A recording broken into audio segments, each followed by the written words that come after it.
Hola, muy buenos días. Aquí estamos de nuevo.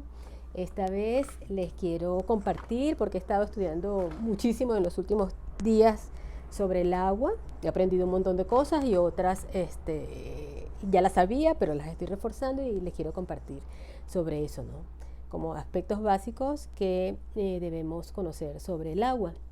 Y esto porque realmente nuestro sistema de vida hace que le prestemos mucha atención a lo externo, a la apariencia, al cabello, al maquillaje, a la ropa, a la casa, al carro que tengamos, y no le prestamos tanta atención a lo interno, que es lo que nos mantiene vivos, que es nuestro cuerpo. Y nos permitimos a veces no, sencillamente no informarnos, confiar en lo que nos dicen otras personas y damos por hecho que nuestro cuerpo siempre va a estar funcionando en perfectas condiciones y eso no es así necesariamente. El cuerpo que tenemos es hipernoble, siempre va a tratar de estar compensando aquellas necesidades que tiene y que no les aportamos, pero va a llegar un momento que se desbalancea y es donde aparecen las enfermedades y nunca entendemos de dónde salen y nos sorprenden.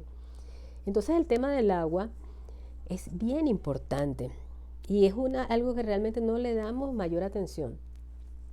El agua es el vehículo, ya hemos hablado de que somos 70% agua, un poco menos, un poco más, de que para un funcionamiento óptimo de nuestro cuerpo todos los órganos necesitan eh, agua, nuestro cerebro, nuestros huesos, nuestro hígado, nuestro estómago, nuestros intestinos, todo se maneja con agua.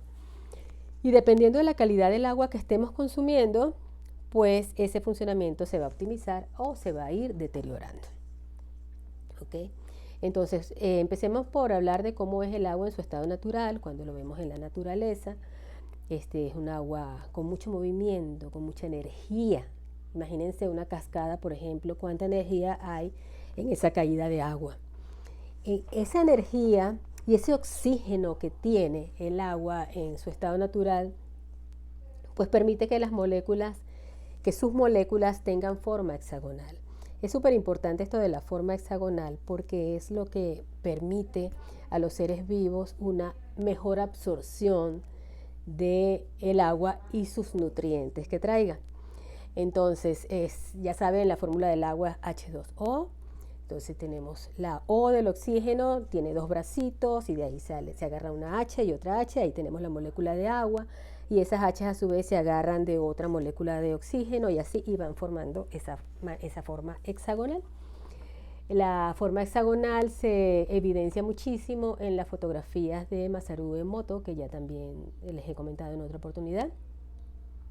Ese maravilloso estudio que hizo este señor japonés donde se puso a fotografiar el momento en que el agua se estaba cristalizando y utilizó para ellos no solamente aguas de distintas fuentes, sino aguas sometidas a distintas energías, como pueden ser distintas palabras o distintas emociones o distinta música.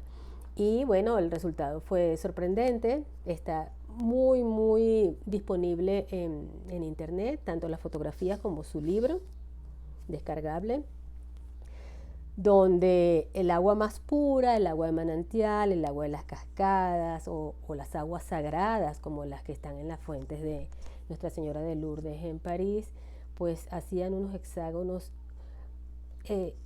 una cosa primorosa, de verdad que los invito a ver esas fotos. Tienen la forma hexagonal, pero ramificadas con unas figuras, o sea, unas cosas bellísimas, así como dibujan los copos de nieve, algo así.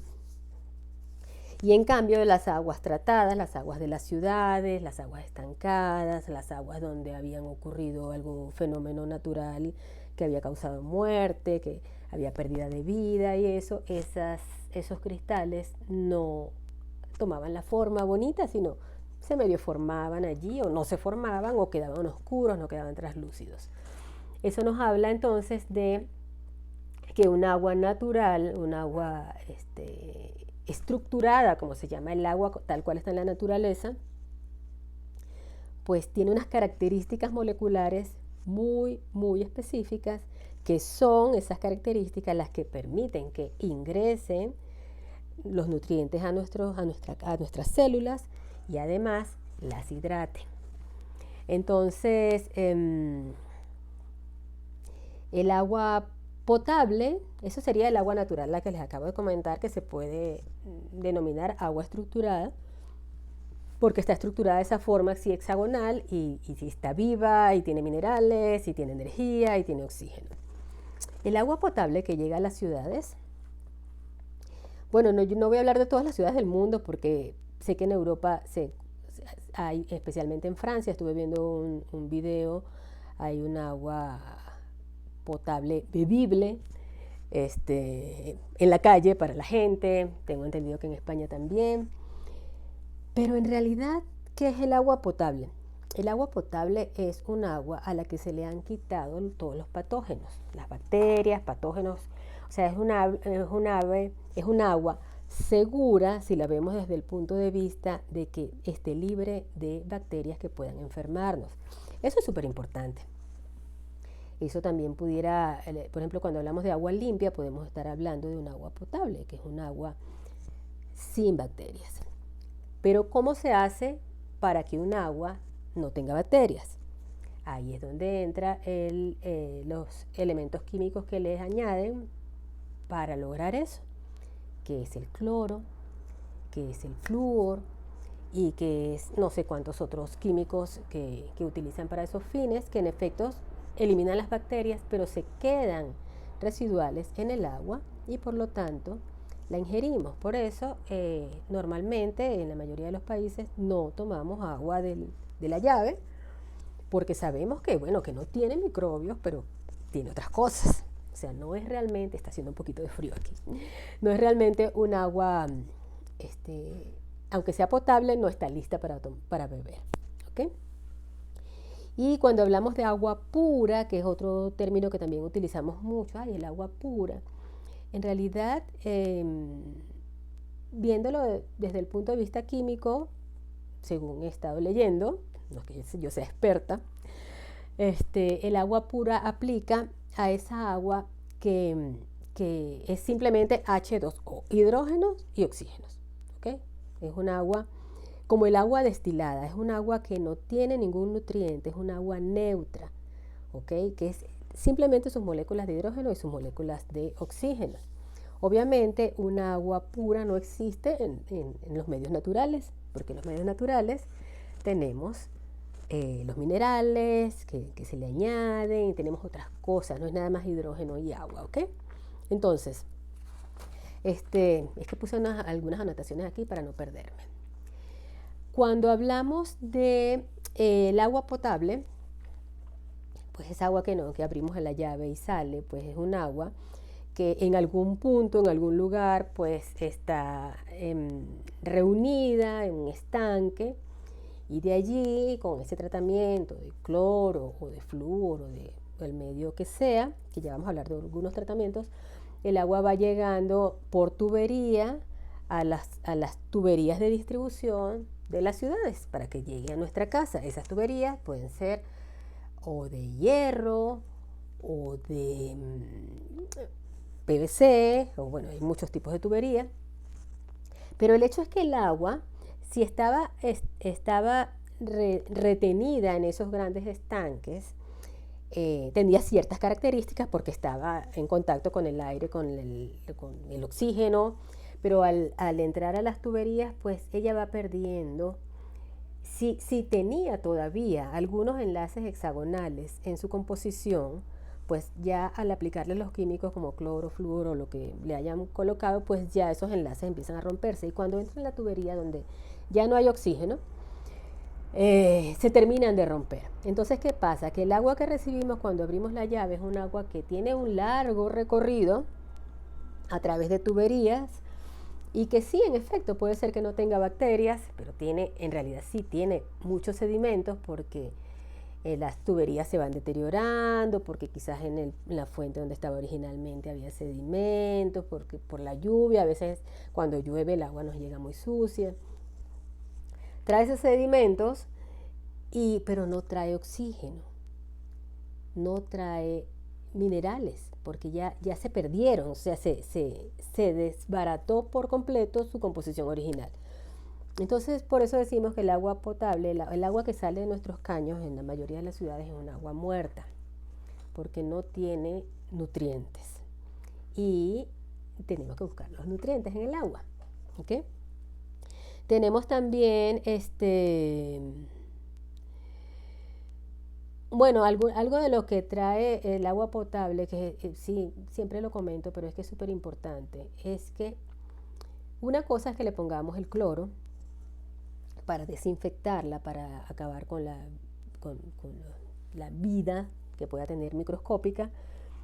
Y otra cosa es cómo se mantiene esa agua. Si esa agua está en un estanque, como habíamos hablado, probablemente va a ser inevitable que tenga alguna materia orgánica allí, bien sea que caiga de los pájaros, bien sea que emerja como plantitas, o sea, siempre va a tener materia orgánica. Y en las mismas tuberías, pues también ya saben que como es agua dura, se van haciendo como costras a lo largo de la tubería y allí puede haber partículas orgánicas.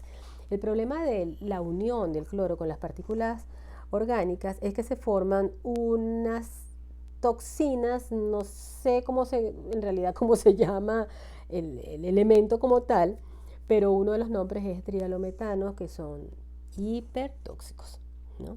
Lo tomamos, no nos damos cuenta y el cuerpo está ahí tratando de mantenerse en balance, equilibrado, pero le estamos dando un contaminante fuerte.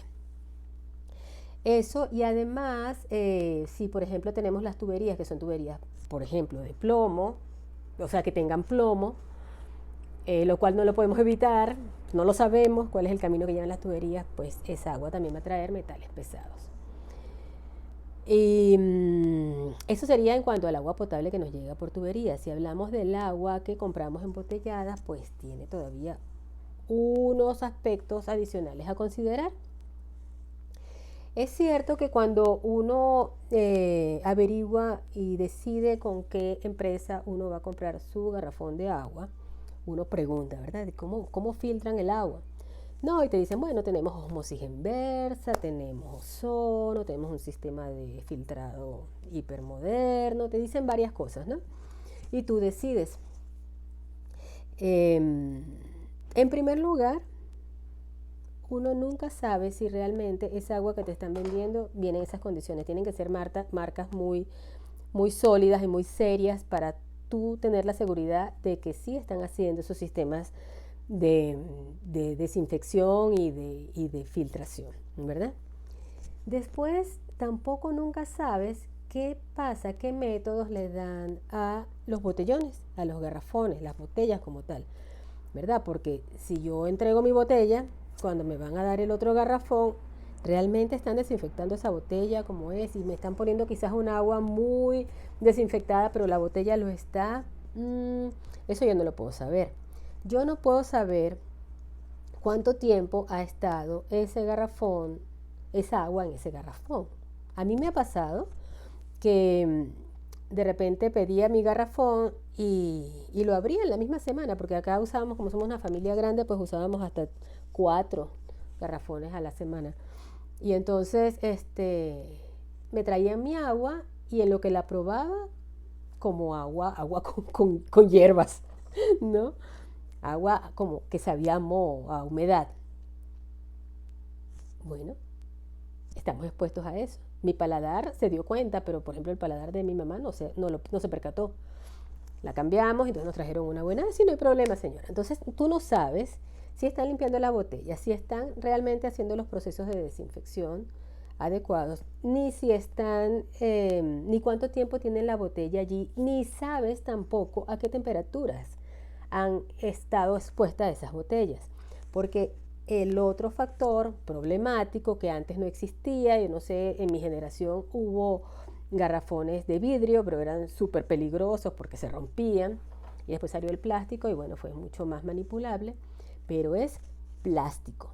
Y el plástico como tal suelta con las altas temperaturas o con las bajas, suelta micropartículas. Y esas micropartículas no las tomamos porque se mezclan con el agua. Además del problema que sigue existiendo de que ese plástico, esos envases cuando ya están rotos, cuando se rompen porque están resecos, lo que sea, pues el plástico se sigue como degradando y entonces siempre termina en el agua o siempre termina en la tierra. Y viene la gallinita y se come el pedacito de la lombricita, pero también tenía un pedacito de plástico. Y viene el pescadito donde se come su plancton, pero el plancton tiene plástico. Y sabían que hay, creo que son 2 o 3 islas del tamaño de islas de plástico en los océanos. Entonces el plástico es hipercontaminante, no se degrada nunca, porque si hablamos de una degradación de 450 años, 900 años, pues eso para mí es como que si nunca se degrada. Entonces no estamos ayudando al planeta, ni nos estamos ayudando a nosotros, porque cuando ensuciamos el planeta nos ensuciamos nosotros. Si yo contamino con plástico, viene el pececito y se come ese plástico y después yo me como el pececito. O sea, ¿qué estoy haciendo? Es como decimos, hay un refrán en Venezuela que dice escupir para arriba. Bueno, prácticamente es así. Entonces, el otro problema de los garrafones es que, en efecto, vamos a suponer que tenga su proceso de ósmosis inversa, que es una forma que por mucho tiempo estuvo muy utilizada, ¿verdad? Que es un proceso que separa sólidos de líquido, pero que durante el proceso como tal, pues se desperdicia agua. Puede ser que tenga con la luz ultravioleta, que también es un sistema de desinfección que no necesita cloro. Y también, bueno, elimina los animalitos. Pero al final, el agua final sigue siendo un agua muerta. Y además, la mayoría de los garrafones, del agua de los garrafones, es el agua, como no tiene minerales, es un agua ácida. Y un agua ácida contribuye a la acidez de nuestro organismo y sabemos que la salud está en tratar de mantener nuestro cuerpo lo más alcalino posible. Entonces los garrafones, pues, son una solución, pero que tenemos que buscarle también. O sea, tenemos que ver qué huella estamos dejando en el planeta. Tenemos que ver qué me estoy metiendo yo a mi cuerpo. Tenemos que ver realmente qué estamos tomando como agua. Y tenemos que ver nuestra necesidad física, orgánica de nuestro cuerpo de nutrirse y de tener todos esos oligoelementos que necesitamos y que pueden venir en un agua mejor. Entonces, yo creo que lo voy a dejar hasta acá. La idea es sensibilizarnos de que no basta un agua filtrada, no basta un agua desinfectada, necesitamos un agua mineralizada, ¿no? Fíjense que cuando les hablaba de las formas hexagonales del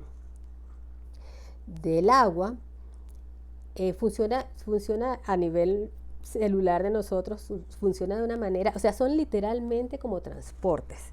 Imagínense un carrito que transporta nutrientes. Viene la molécula del agua y en ese espacio que forma en su hexágono, allí hay un huequito y en ese espacio transporta los minerales del agua viva. Y entonces, esos minerales, como ella tiene esa forma hexagonal, entra fácil a la célula, la hidrata realmente y deja el mineral adentro.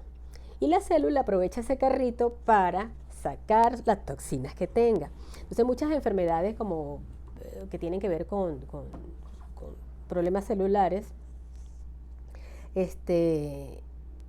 para muchas de esas enfermedades es importantísimo que tener un agua realmente viva, un agua estructurada como la de la naturaleza. Entonces, porque la célula, ese desecho de su trabajo, lo vuelve a montar en el carrito y el carrito sigue. Entonces, es súper importante que tengamos conciencia de que el agua, tanto el agua de la llave como el agua de los garrafones, no es agua viva. Y de allí viene lo que les comenté en otro momento, que nos dé sed y tomemos mucha agua y nos sintamos empanzonados, llenos de agua, y no se nos quita la sed, porque nos cuesta un montón al cuerpo, a nuestras células absorber el agua, porque el agua no tiene la forma de esta, tiene otra forma, no tiene el nutriente y a la célula le cuesta absorberlo, ¿no? No sé qué alguna otra cosita tenía por acá. Bueno, eh, lo del agua alcalina, eso es importante, ¿no? Alcalinidad es sinónimo de minerales, ¿ok? Entonces, cuando hablamos de agua alcalina, es un agua que tiene muchos minerales. Hay forma de alcalinizar el agua sin minerales, es a través de procesos de electrólisis y esto. Entonces, pero un agua alcalina por ese proceso tampoco nos va a nutrir porque no tiene los minerales. Entonces, ¿cuál es un rango aceptable de agua alcalina? Pues podemos estar hablando de entre 6.5 y 8.5. Sí. Entre 6.5 y 8.5 en la escala de acidez alcalinidad es aceptable. No es necesario, o sea, si nosotros nos vamos, recuerdo a mi papá que nos decía, si nos vamos al extremo de la alcalinidad, pues también nos vamos a enfermar. Si nos vamos al extremo de la acidez, pues nos vamos a enfermar. Tenemos que buscar un punto medio. Entonces, cuando ya pasa al rango alcalino, pero está en los primeros lugares de ese rango, pues sería un agua óptima, ¿no? O por lo menos muy, muy nutritiva. Y obviamente un agua alcalina, pues ayuda a todos nuestros procesos, ayuda al sistema inmune, ayuda al sistema digestivo, ayuda a eliminar nuestras toxinas, nuestros desechos, ayuda a la hidratación celular, que es fundamental. Entonces, bueno, espero que les haya servido esta pequeña plática. Siempre me paso un poco del tiempo que tengo estimado, pero bueno, así es. Que tengan un lindo día. Abrazos.